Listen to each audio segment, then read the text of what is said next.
Hey guys, welcome to MadTech. Today we'll be learning how to update Picsart app on phone, and now let's dive right in. And now in order to update the Picsart app, first open up your Play Store app on your phone.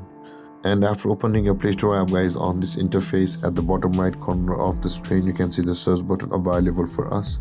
Tap on the search button at the bottom right corner of the screen. And over here at the top of the screen, you can see the search bar. Tap on the search bar at the top of the screen and search for Picsart over here, and then search for it, and you land over here where you can see the Picsart app at the top of the list. Tap on the Picsart app.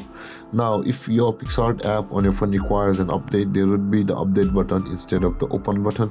In my case, guys, there is the open button because my Picsart app on my phone is up to date. But in your case, if your Picsart app requires an update on your phone, there will be the update button instead of the open button. Tap on the update button and your Picsart app will be updated on your phone.